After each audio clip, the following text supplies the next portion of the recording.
Masa hidup Sunan Kalijaga diperkirakan mencapai lebih dari 100 tahun. Dengan demikian ia mengalami masa akhir kekuasaan Majapahit, berakhir 1478. Kesultanan Demak, Kesultanan Cirebon dan Banten, bahkan juga Kerajaan Pajang yang lahir pada 1546 serta awal kehadiran Kerajaan Mataram di bawah pimpinan Panembahan Senopati dan Sunan Kalijaga wafat pada tanggal 10 Muharram, Surat tahun 1513 adalah tahun Saka Jawa atau sekitar tanggal 17 Oktober tahun 1592 Masehi. Hail Sunan Kalijaga diperingati setiap tanggal 10 Muharram oleh masyarakat di Kadilangu Demak, dan dilanjutkan Sunan Hadi sebagai pemimpin Kadilangu. Pada tahun 1601 Masehi gelar berubah menjadi Panembahan Hadi, karena gelar Sunan digunakan Sunan Hanyokrowati sebagai Raja Mataram, sampai dengan keturunan sekarang Terah Panembahan Wijil di Kadilangu Demak. Ia ikut pula merancang pembangunan Masjid Agung Cirebon dan Masjid Agung Demak. Tiang, tatal pecahan kayu, yang merupakan salah satu dari tiang utama masjid adalah kreasi Sunan Kalijaga. Dia orangnya sangat berbakti kepada orang tua, konon Sunan Kalijaga bertapa di sungai selama 27 tahun lamanya. Kelahiran Sunting. Sunan Kalijaga adalah anggota Wali Songo merupakan orang Jawa asli yang masih keturunan Adipati Wengker Ponorogo, yang juga ayah dari Arya Wiraraja, Abdurrahman Kiai Lanangbaya bin Syekh Kurames Horomis Mahapatih Raja Majapahit ke-1 Raden Wijaya, Rakrian Mantri Arya Wiraraja maka pramuka sesuai penetapan pejabat Majapahit Surat Keputusan Raja di Prasasti Kudadu halaman 2 nomor 7 hari Sabtu Legi tanggal 52 bulan Badrapada tahun 1216 Saka 1294 Masehi.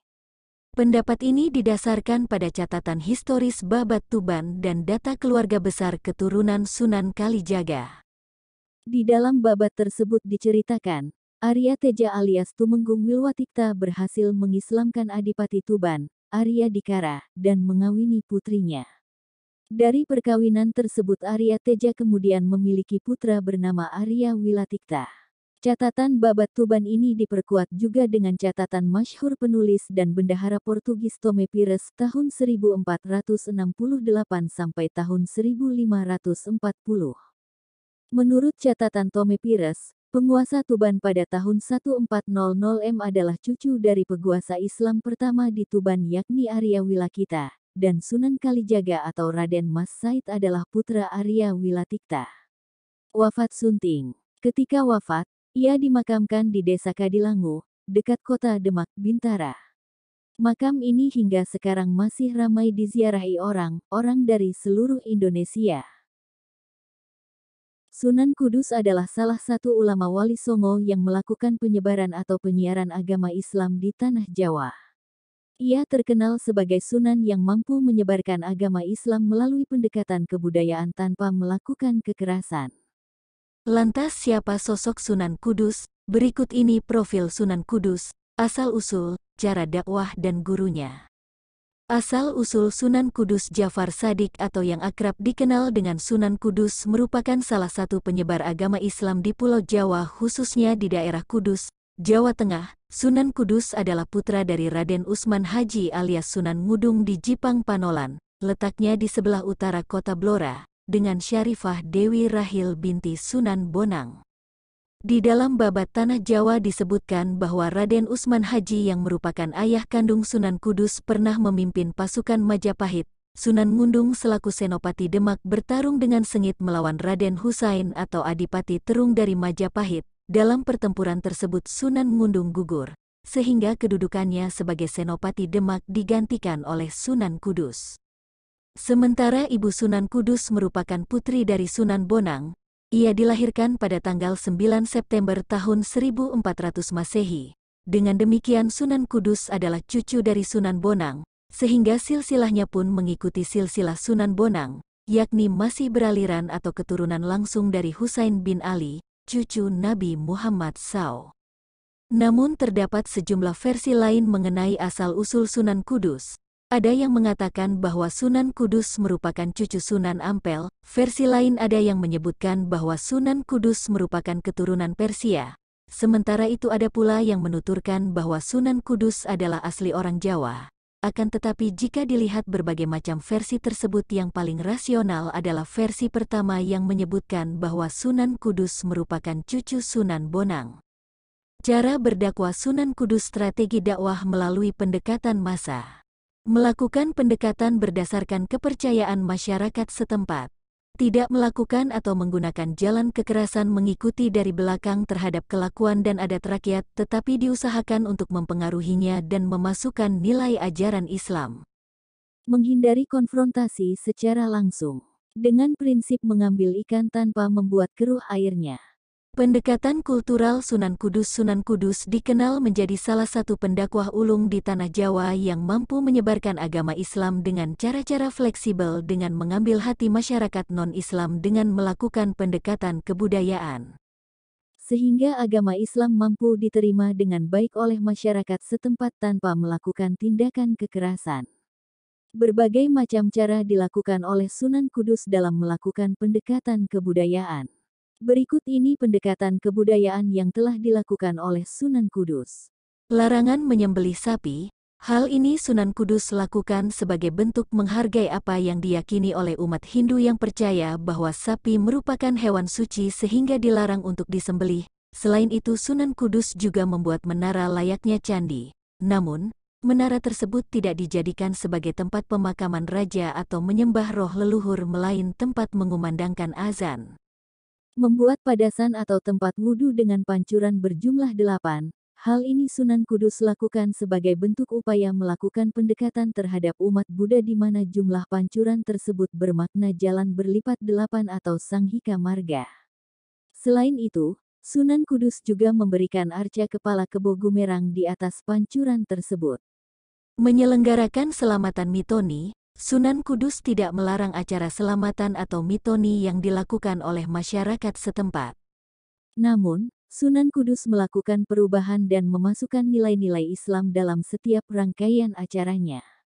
Misalnya mengubah permohonan doa kepada dewa menjadi kepada Allah, berharap anak tampan seperti Arjuna atau cantik seperti Dewi Ratih dirubah menjadi tampan seperti Nabi Yusuf dan cantik seperti Maria ibu Nabi Isa. Kemudian menjadi acara tersebut sebagai momen bersedekah dengan berbagi makanan. Melalui sejumlah pendekatan tersebut Sunan Kudus berhasil menarik perhatian dan hati masyarakat Jawa tanpa melakukan tindakan atau cara-cara kekerasan dalam menyebarkan dan mengajarkan Islam kepada masyarakat. Guru Sunan Kudus selain belajar dan berguru kepada ayahnya sendiri, ternyata Sunan Kudus juga berguru terhadap sejumlah ulama terkenal lainnya. Di antaranya adalah Sunan Ampel, Kiai Telingsing, dan Ki Ageng Ngerang. Sunan Bonang merupakan salah satu tokoh dari Wali Songo yang populer akan metode dakwahnya saat menyebarkan agama Islam di Pulau Jawa. Ia menggunakan pendekatan budaya. Asti Musman dalam buku Sunan Bonang Wali Keramat Karomah, Kesaktian dan Ajaran-ajaran Hidup Sang Wali Ulah, menjelaskan mengenai biografi dan metode dakwah yang dilakukan oleh Sunan Bonang. Sunan Bonang memiliki nama kecil Raden Mahdum Ibrahim, merupakan putra Sunan Ampel dengan Nyai Ageng Manila, Dyah Siti Manila binti Arya Teja. Menurut perhitungan BJO Skrike dalam Handbook Van Bonang, 1916, Sunan Bonang diperkirakan lahir sekitar tahun 1465 Masehi. Pendidikan Sunan Bonang waktu kecil Sunan Bonang berguru kepada ayahnya sendiri di pesantren Ampel Denta dan berkawan akrab dengan Raden Paku, Sunan Giri. Selesai menuntut ilmu dari ayahnya, Sunan Bonang dan Raden Paku rihlah ke Pasai, pusat pengajaran ilmu sufi di Nusantara yang pada waktu itu cenderung ke ajaran Al-Halaj. Tetapi, setelah 1 tahun belajar di Pasai, ia kembali ke Jawa, dengan alasan tenaganya sedang dibutuhkan untuk gerakan penyebaran Islam di Jawa. Metode dakwah Sunan Bonang. Merujuk dari buku Sejarah Islam Nusantara karya Rizem Aizid, Sunan Bonang menggunakan kesenian sebagai media dakwahnya. Kesenian ini digunakan Sunan Bonang untuk menarik simpati masyarakat. Adapun kesenian tersebut adalah berupa seperangkat gamelan yang disebut bonang. Bonang adalah sejenis kuningan yang ditonjolkan di bagian tengahnya. Bila benjolan itu dipukul dengan kayu lunak, maka akan menimbulkan suara yang sangat merdu. Terlebih lagi, bila yang memukul atau menabuhnya adalah Sunan Bonang, pasti suara musiknya sangat merdu. La adalah seorang wali yang mempunyai cita rasa seni yang tinggi. Sehingga, apabila membunyikan bonang pengaruhnya sangat hebat bagi pendengarnya, besar kemungkinan, karena alat kesenian yang dipakai inilah yang kemudian ia dijuluki Sunan Bonang. Ternyata, media dakwah yang digunakan Sunan Bonang ini cukup mujarab, terbukti, ia berhasil menarik simpati rakyat sehingga mereka pun dengan mudah menerima Islam. Selain itu, tembang-tembang yang diajarkan Sunan Bonang juga merupakan tembang yang berisikan ajaran agama Islam. Dengan cara ini masyarakat mempelajari agama Islam dengan senang hati, bukan dengan paksaan. Sebagai seorang wali dan sekaligus seniman, Sunan Bonang banyak melahirkan karya sastra berupa suluk, tembang tamsil, dan prosa yang sangat hebat, tidak hanya bebat pada masanya, tetapi juga hebat sampai masa sekarang. Karya sastra Sunan Bonang penuh keindahan dan makna kehidupan beragama. Ajaran Sunan Bonang Imam Supci dalam buku Sejarah Kebudayaan Islam menjelaskan mengenai ajaran Sunan Bonang. Dikatakan, Sunan Bonang menguasai ilmu fikih, usuluddin, tasawuf, seni, sastra, dan arsitektur. Ajaran yang disampaikan Sunan Bonang adalah perpaduan antara ajaran Ahlus Sunnah bergaya tasawuf. Selain hal tersebut terdapat peninggalan dari Sunan Bonang, di antaranya 1. Makam, tempat pemakaman Sunan Bonang yang berada di Tuban. Namun pendapat lain mengatakan makam Sunan Bonang terletak di Bawean. 2. Kitab atau buku yang berisi pemikiran dari Sunan Bonang. Karya sastranya yang berjudul Suluk Wujil sebagai karya sastra yang paling terkenal. Kitab ini berada di perpustakaan Belanda. 3. Sumur Serumbung yang terletak di Kecamatan Sidomulyo, Kabupaten Tuban yang airnya diyakini memiliki berkah. Sunan Muria adalah salah satu tokoh Wali Songo. Dia dikenal sebagai tokoh yang menyebarkan agama Islam di daerah Gunung Muria, pantai utara Jepara. Dikutip dari buku Sejarah Wali Songo oleh Zulham Farabi, Sunan Muria menyebarkan Islam sampai ke daerah Tayu, Pati, Juwana, Kudus, dan di lereng Gunung Muria. Biografi singkat. Berdasarkan buku Tasawuf Nusantara oleh Sri Mulyati, Sunan Muria adalah putra dari Sunan Kalijaga dengan Dewi Saroh. Ia memiliki nama asli Raden Umar Said. Kemudian ia menikah dengan Dewi Roroyono, putri dari seorang ulama bernama Sunan Ngerang atau Ki Ageng Ngerang yang sangat disegani oleh masyarakat. Disebutkan juga dalam buku tersebut bahwa ia memiliki kelebihan, di antaranya ia termasuk wali yang sakti, kuat fisiknya. Bukti fisik Sunan Muria yang kuat bisa dilihat dari lokasi padepokannya yang terletak di atas gunung.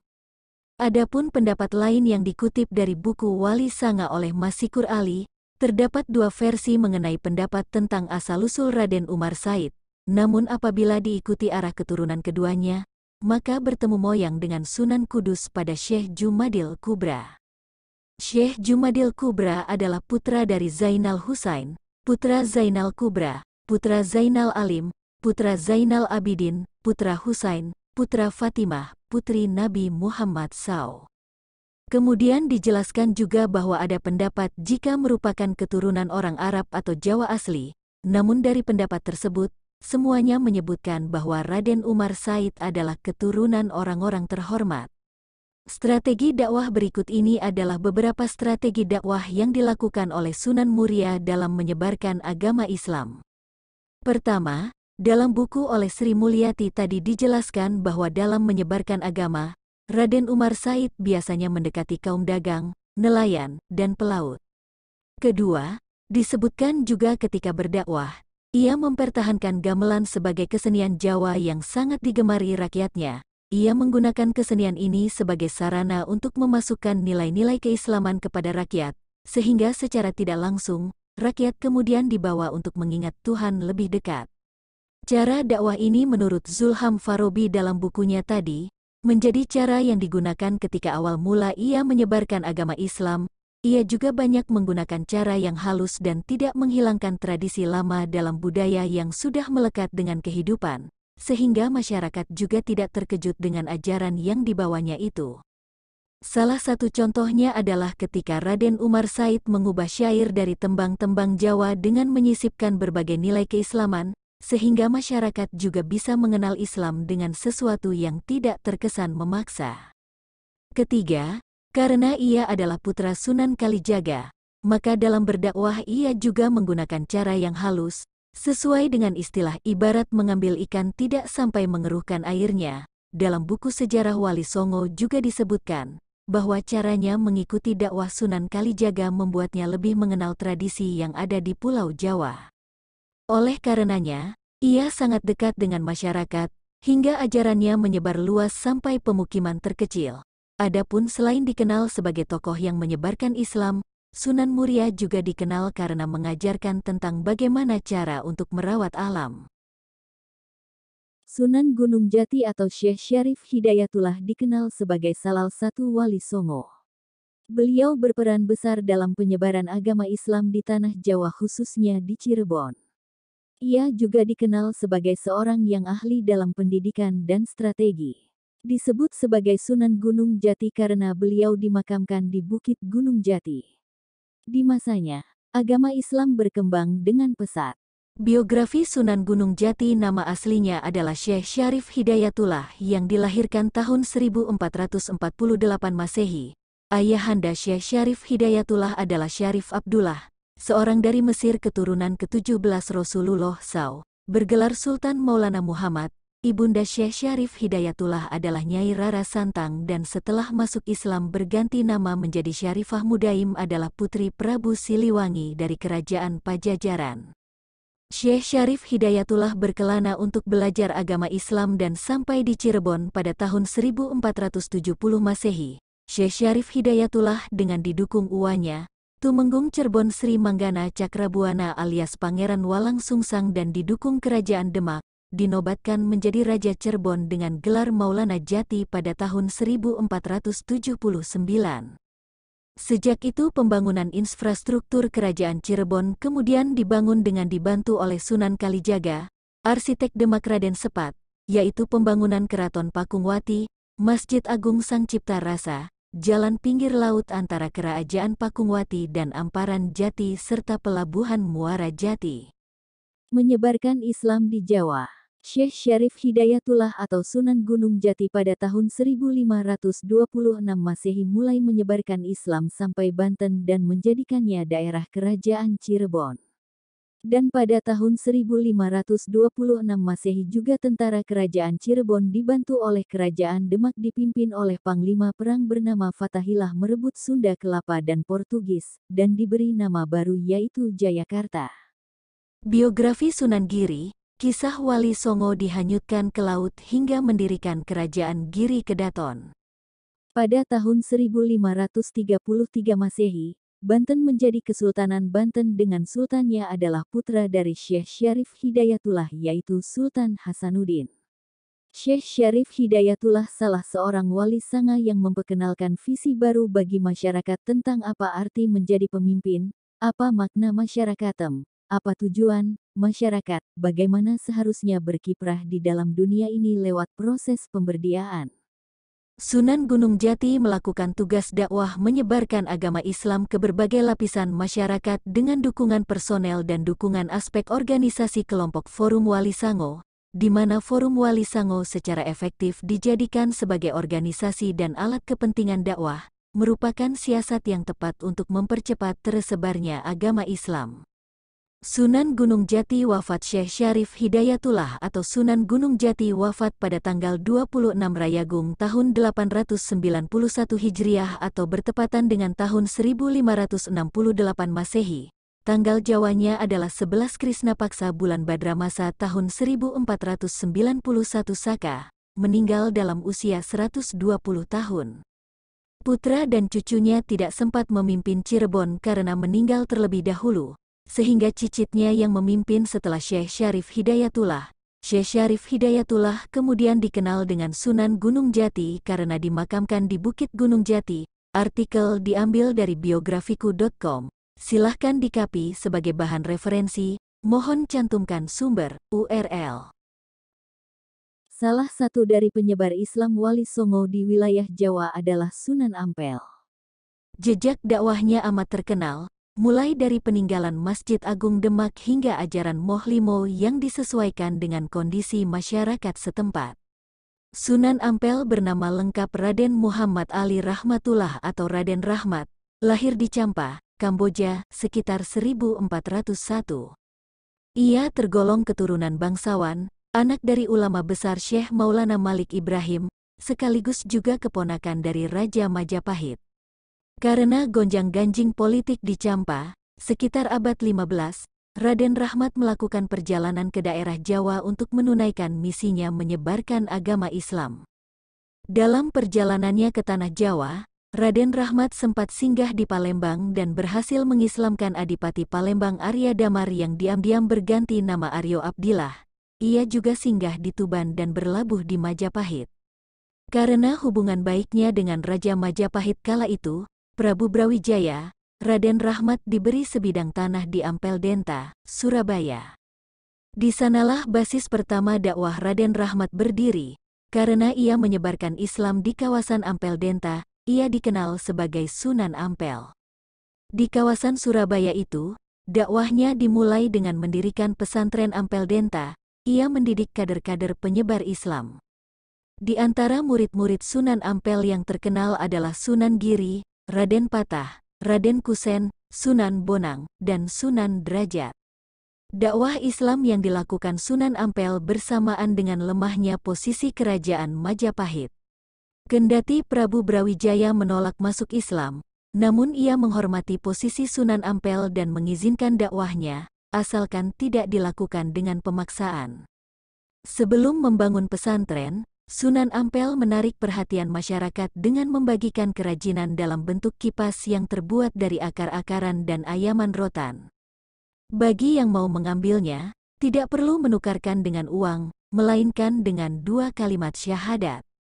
Mengenai kondisi masyarakat kala itu, banyak dari mereka menganut animisme, bersemadi, judi sabung ayam, minum minuman keras, dan lain sebagainya yang bertentangan dengan ajaran Islam.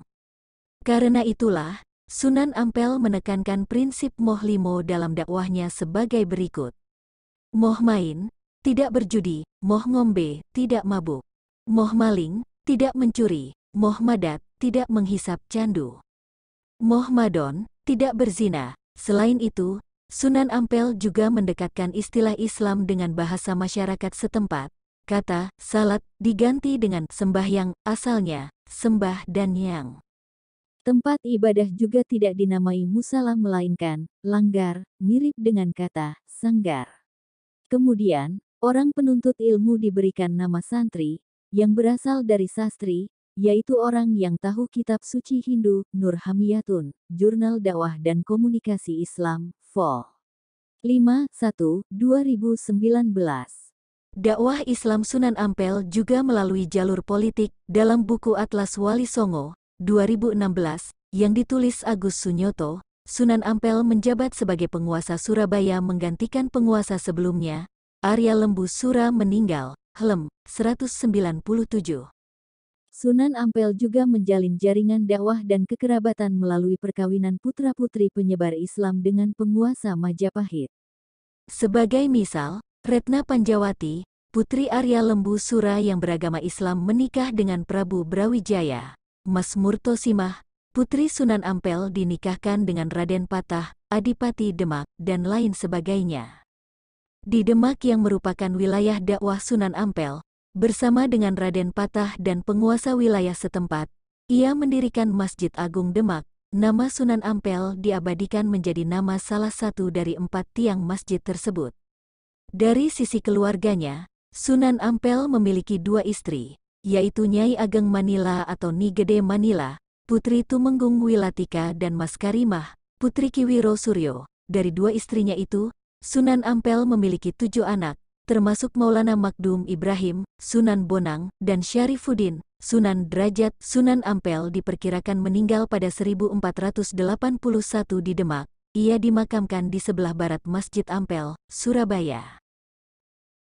Sunan Gresik Islam merupakan agama mayoritas yang sampai saat ini masih dianut oleh kebanyakan masyarakat Indonesia. Masuknya agama Islam ke Indonesia, terutama di Tanah Jawa disebarkan oleh Wali Songo. Banyak anggapan orang bahwa Sunan Gresik merupakan orang yang menyebarkan Islam pertama kalinya di Jawa. Islam pertama kali disebarkan di Jawa sekitar abad ke-14 oleh orang-orang yang disebut dengan Wali Songo. Wali Songo yang memiliki arti 9 wali ini dulu memiliki tempat tinggal yang tersebar di seluruh Pulau Jawa. Nama Wali Songo juga menjadi nama sebuah majelis dakwah yang didirikan oleh Sunan Gresik sekitar tahun 1404 Masehi. Adanya Wali Songo ini pada dapat membuat pembaruan terhadap masyarakat Jawa khususnya pada masa itu. Arti dari Wali Songo juga bisa diartikan dengan 9 orang yang mulia, karena dalam bahasa Arab, Songo, Sanga berasal dari kata sana. Nama Wali Songo juga bisa diartikan sebagai 9 tempat. Hal ini dikarenakan sana dalam bahasa Jawa berarti tempat. Sejarah Sunan Gresik. Nama asli sebenarnya dari Sunan Gresik ialah Maulana Malik Ibrahim. Beliau lahir sekitar pada awal abad ke-14 Maulana Malik Ibrahim meninggal pada tahun 1419 kemudian beliau dimakamkan di Gapuro Sukolilo, Gresik, Jawa Timur.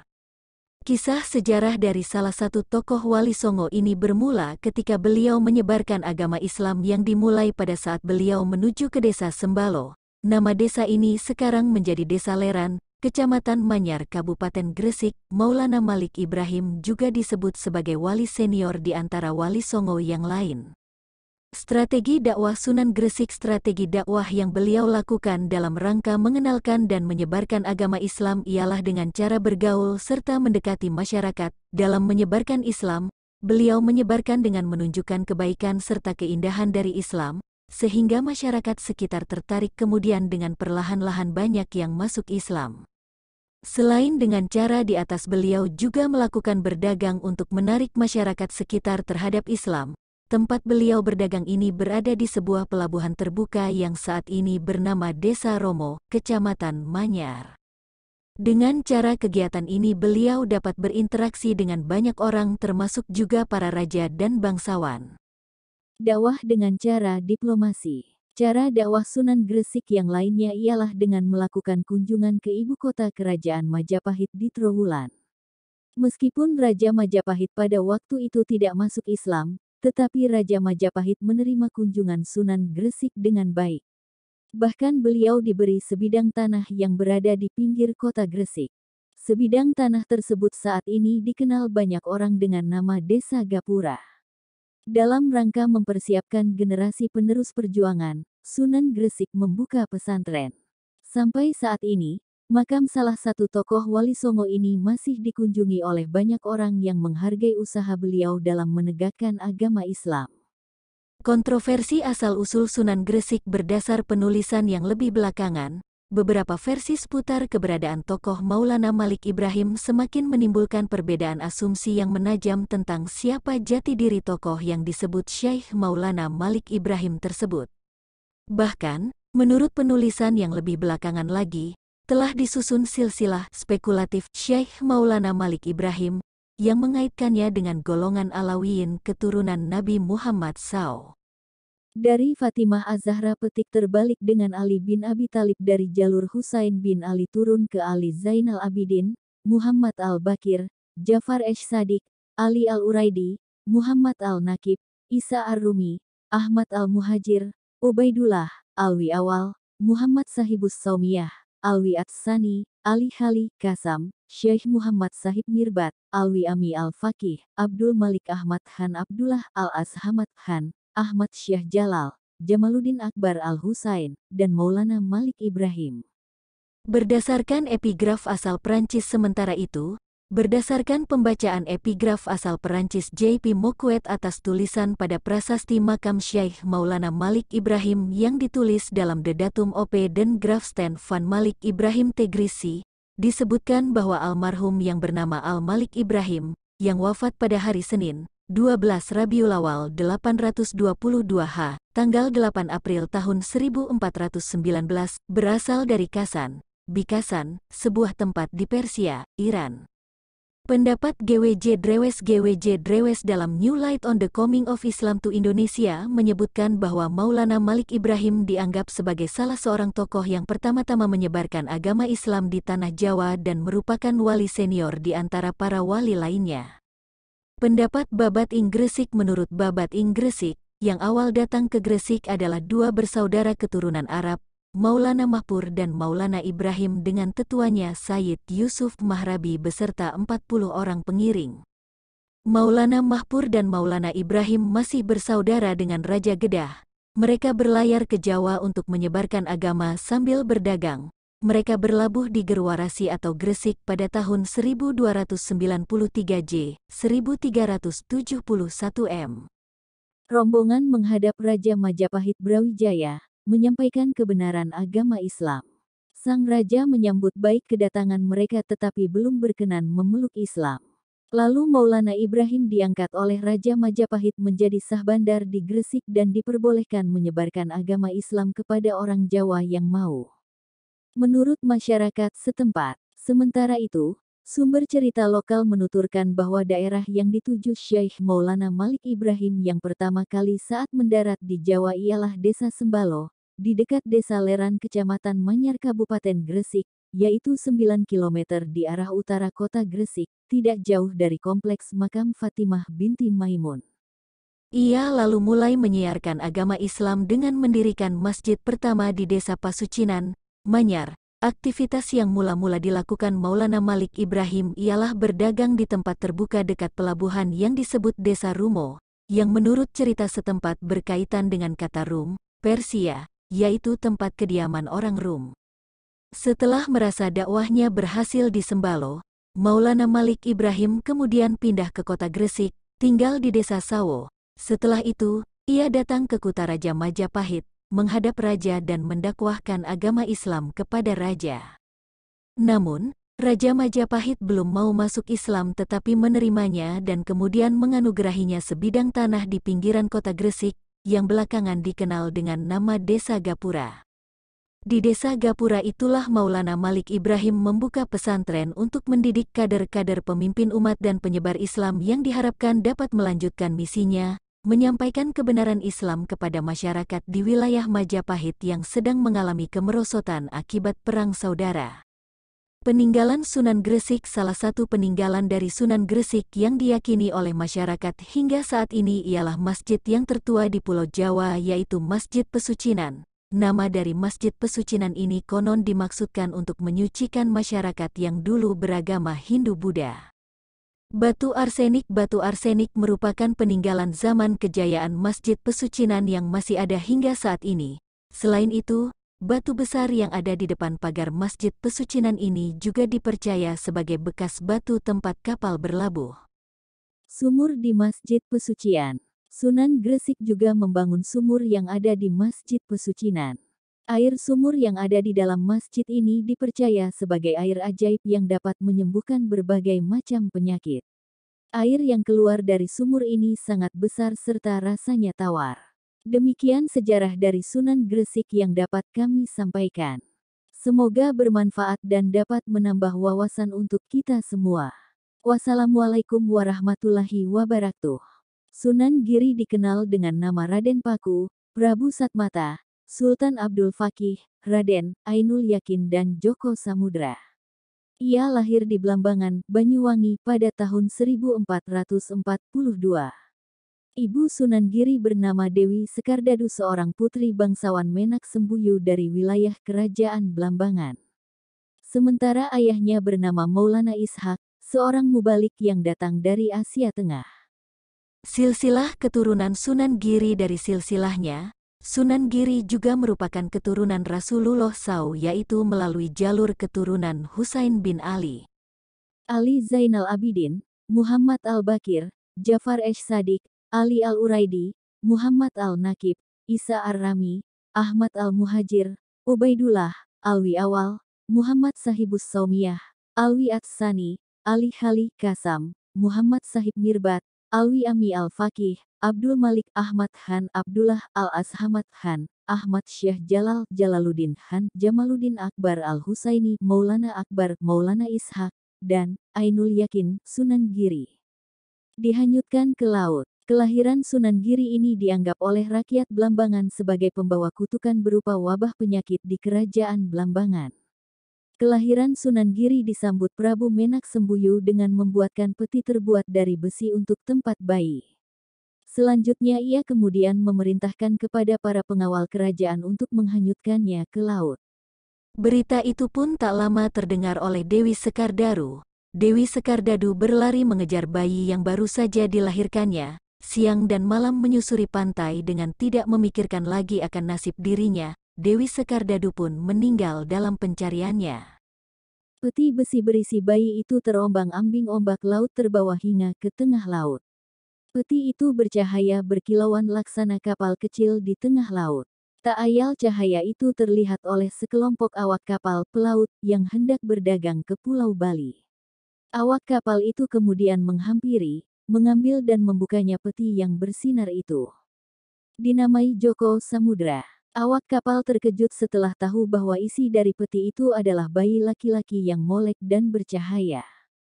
Awak kapal pun memutar haluan kembali pulang ke Gresik untuk memberikan temuannya itu kepada Nyai Gede Pinatih, seorang saudagar perempuan di Gresik sebagai pemilik kapal. Nyai Gede Pinatih keheranan dan sangat menyukai bayi itu dan mengangkatnya sebagai anak dengan memberikan nama Joko Samudra. Berguru ke Sunan Ampel. Saat mulai remaja di usianya yang 12 tahun, Joko Samudra dibawa ibunya ke Surabaya untuk berguru ilmu agama kepada Raden Rahmat Sunan Ampel atas permintaannya sendiri. Tak berapa lama setelah mengajarnya, Sunan Ampel mengetahui identitas sebenarnya dari murid kesayangannya itu. Sunan Ampel mengirimnya beserta Makdum Ibrahim, Sunan Bonang, untuk mendalami ajaran Islam di Pasai sebelum menunaikan keinginannya untuk melaksanakan ibadah haji. Mereka diterima oleh Maulana Ishak yang tak lain adalah ayahnya sendiri.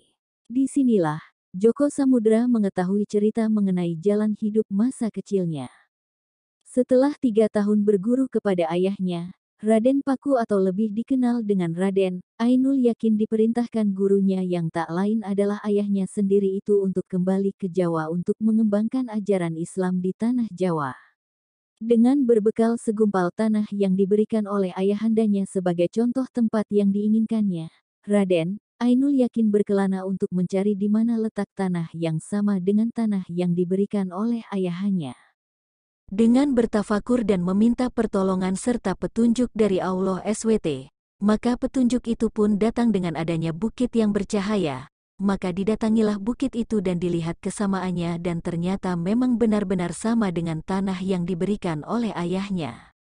Mendirikan pesantren dan kerajaan Giri perbukitan itulah yang kemudian ditempati untuk mendirikan sebuah pesantren Giri di sebuah perbukitan di desa Sidomukti, Kebomas, Gresik pada tahun Saka nuju tahun Jawi Sinong Milir, 1403 Saka. Pesantren ini merupakan pondok pesantren pertama yang ada di kota Gresik. Dalam bahasa Jawa, Giri berarti gunung. Sejak itulah, ia dikenal masyarakat dengan sebutan Sunan Giri. Dalam sejarahnya, Sunan Giri menikah dengan putri Sunan Ampel yang bernama Dewi Murtasiah. Pesantren Giri terkenal sebagai salah satu pusat penyebaran agama Islam di Jawa.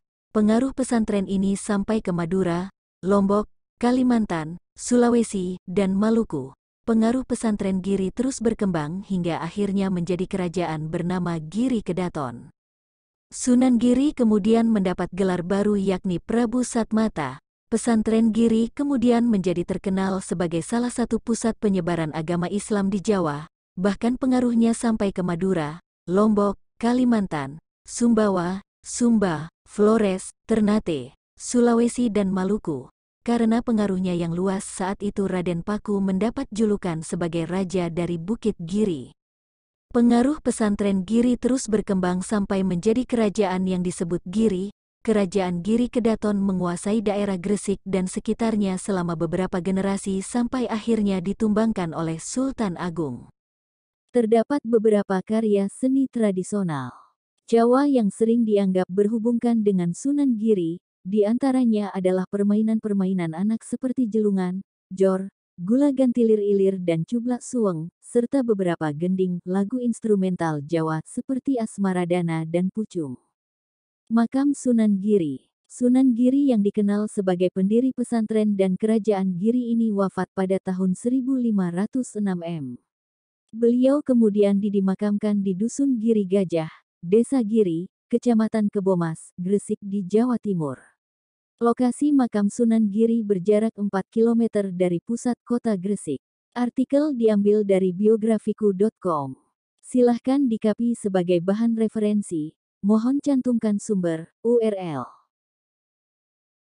Sunan Derajat adalah salah seorang anggota Wali Songo, Majelis Penyebar Agama Islam dalam sejarah Jawa pada abad ke-14 Masehi. Putra bungsu Sunan Ampel ini melakukan dakwah Islam dengan prinsip pepali pitu atau 7 dasar ajaran, selain melalui seni dan budaya. Sunan Derajat lahir di Ampeldenta, Surabaya, pada 1470 M dengan nama Raden Kasim sebagai putra termuda Sunan Ampel dengan Nyi Ageng Manila. Ia adalah adik dari Raden Maulana Makdum Ibrahim alias Sunan Bonang. Selain Raden Kasim, Sunan Derajat memiliki banyak nama atau julukan lainnya, seperti Masaih Munat, Raden Syarifuddin, Maulana Hashim, Pangeran Kadrajat, atau Sunan Mayang Madu. Sejarah hidup Sunan Derajat. Raden Kasim memperoleh ilmu keislaman langsung dari ayahnya, Sunan Ampel, yang memimpin pondok pesantren Ampeldenta, Surabaya. Setelah beranjak remaja, Raden Kasim merantau ke Cirebon untuk berguru kepada Sunan Gunung Jati. Di Cirebon, Raden Kasim menikahi putri Sunan Gunung Jati yang bernama Dewi Sufiah, hingga kemudian, Raden Kasim kembali ke Ampeldenta bersama istrinya. Sesampainya di Ampeldenta, Sunan Ampel meminta Raden Kasim untuk berdakwah di daerah Gresik. Raden Kasim menuruti perintah ayahnya, meneruskan perjalanan menuju Gresik. Ia menetap di desa Banjarwati dan disambut baik oleh sesepuh kampung yang bernama Kiai Mayang Madu dan Mbah Banjar. Di desa Banjarwati, Raden Kasim dinikahkan dengan putri Kiai Mayang Madu yang bernama Nyai Kemuning. Di wilayah yang bernama Jelak, daerah yang memiliki medan lebih tinggi dari tempat lainnya di desa Banjarwati, Raden Kasim mendirikan surau dan mengajar penduduk setempat. Kendati tergolong bangsawan, ia amat dekat dengan rakyat, jiwa sosialnya tinggi serta mengutamakan kesejahteraan penduduk. Agus Sunyoto dalam Atlas Wali Songo, 2016, menjelaskan bahwa ajaran Islam yang didakwahkan Raden Kasim menekankan pada etos kerja keras dan empati berupa kedermawanan, sikap tenggang rasa, saling peduli, pengentasan kemiskinan, gotong royong, dan solidaritas sosial. Ketika turun langsung ke masyarakat, Raden Kasim mengajarkan banyak hal kepada warga, dari cara membangun rumah, membuat alat-alat untuk memikul orang seperti tandu atau joli, dan lain sebagainya. Pada akhirnya, Raden Kasim dijadikan imam pelindung oleh penduduk di Pedukuhan Derajat. Sejak itulah, Raden Kasim mulai dikenal dengan nama Sunan Derajat. 7 dasar ajaran Sunan Derajat. Jika Sunan Ampel berdakwah dengan ajaran Mohlimo, Sunan Derajat berdakwah dengan pepali pitu atau 7 dasar ajaran. Berikut ini pepali pitu sebagai pijakan kehidupan sehari-hari yang disampaikan oleh Sunan Derajat. Membangun resep tiasing sasama, membuat senang hati orang lain. Jroning suka kudu eling lan waspada, dalam suasana gembira, hendaknya tetap ingat Tuhan dan selalu waspada. Laksitaning subrata tanyipa marang pringga bayaning lampah, dalam mencapai cita-cita luhur, jangan menghiraukan halangan dan rintangan. Meper hardaning pancadria, senantiasa berjuang untuk menekan hawa nafsu duniawi. Heneng hening henung, dalam diam akan dicapai keheningan, dalam hening akan dicapai jalan kebebasan mulia. Mulia guna panca waktu, pencapaian kemuliaan lahir batin dicapai dengan menjalani salat 5 waktu. Menehono teken marang wong kang wuto, menehono mangan marang wong kang luwe, menehono busana marang wong kang wuda, menehono pangiyup marang wong kang kaudanan, berikan tongkat kepada orang buta, berikan makan kepada orang lapar, berikan pakaian kepada orang tak berpakaian, berikan tempat berteduh kepada orang kehujanan. Berdakwah lewat seni budaya sebagaimana ulama Wali Songo lainnya yang berdakwah lewat seni dan budaya, Sunan Derajat juga mahir menggubah sejumlah tembang. Tembang terkenal yang digubahnya adalah tembang tengahan Macapat Pangkur untuk menyampaikan ajaran falsafah kehidupan kepada masyarakat. Sunan Derajat juga pandai mendalang serta sesekali mementaskan pertunjukan wayang untuk sarana dakwahnya. Peninggalan Sunan Derajat yang masih disimpan hingga sekarang adalah seperangkat gamelan yang disebut Singo Mengkok, serta benda-benda seni lainnya. Suhailit dalam Sejarah Kebudayaan Islam 2020 mengungkapkan, di masa tuanya, Sunan Derajat pindah ke kawasan Dalem Wungkur, arah selatan dari desa Derajat. Ia menghabiskan masa tuanya dengan berdakwah di sana. Pada 1522 Raden Kasim atau Sunan Derajat tutup usia. Makamnya terletak di desa Derajat, Paciran, Lamongan, Jawa Timur.